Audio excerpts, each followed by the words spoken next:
পুরীতে আমি যতবারই আসি ততবারই এই ট্যানটা পড়ে, এটা কিছু করার নেই। ট্যান পড়েছে বলে কি পিচে নামবো না, সেটা কি হয়? সেটা তো হয় না। Hello everyone, welcome to my channel magical Meghali. আগের ভ্লগেই তোমরা দেখেছো যে ডে 2তে আমরা সকাল সকাল সমুদ্র স্নানে গেছিলাম।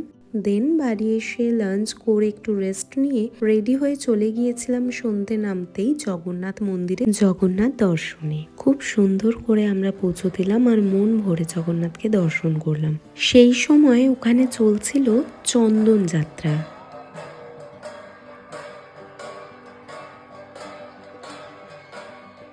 এই চন্দন যাত্রা দেখতে দেখতে অনেকটাই রাত হয়ে গিয়েছিল।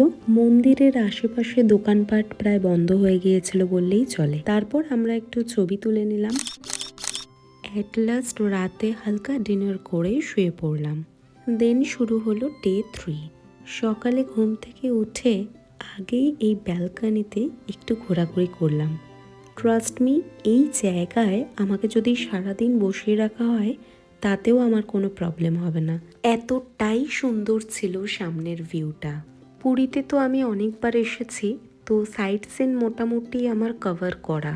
লাইক নন্দনকানন, কোনারক সূর্য মন্দির, লিঙ্গরাজ, এই সমস্ত জায়গাগুলো আমি আগেই ঘুরেছি। তো সাইট সিনে সেরকম কোনো ইচ্ছা ছিল না, তবুও সকলের জোরাজুরিতে গেলাম যেগুলো কভার করিনি সেই জায়গাগুলোতে।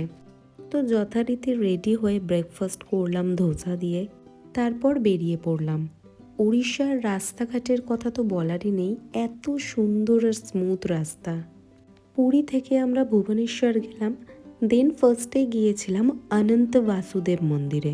উড়িষ্যায় এই মন্দিরকে 12টি জ্যোতির্লিঙ্গের সমান ধরা হয়। খুবই জাগ্রত এই মন্দির। পুরীর মন্দিরের মতন এই মন্দিরেও ক্যামেরা, ফোন কিছুই অ্যালাউ ছিল না, তাই ভিডিও করতে পারিনি। তোমরা নেক্সট টাইম পুরী গেলে অবশ্যই ভিজিট করো এখানে। দেন আমরা চললাম নন্দনকাননের পথে। আমি গাড়ি থেকে আর বেরোইনি, কারণ প্রচণ্ড রোদ ছিল, অত রোদে আমি হাঁটতে পারছিলাম না। আর তাছাড়া নন্দনকানন আমার অনেকবার ঘোরা। তারপর সুন্দর ওড়িশার গ্রামের রাস্তা ধরে আমরা চলে গিয়েছিলাম রঘুরাজপুর পটচিত্র গ্রামে। পুরী গেলে নেক্সট টাইম এইখানে অবশ্যই ভিজিট করো। এখানে দেখার মতো সব পটচিত্রগুলো আছে, যেগুলো বানাতে 3-4 মাসেরও বেশি সময় লাগে। শিল্পীদের কুর্নিশ জানাই।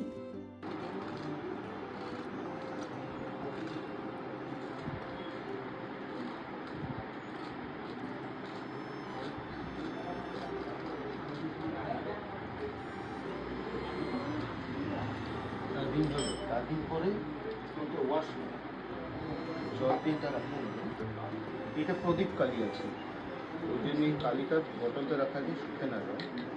এই কালিটা দিয়ে দিয়েছি জল মধ্যে, কালি দেওয়ার পরে এটা ওয়াশ করে দিবি। যতটাই তার মধ্যে কালিটা থাকে ও ততটা পেন্ট হয়ে যাবে। চলে গেল, এ পুরো লাইফ টাইম থাকবে। এইভাবে কোশ্চেন লেখা হয়।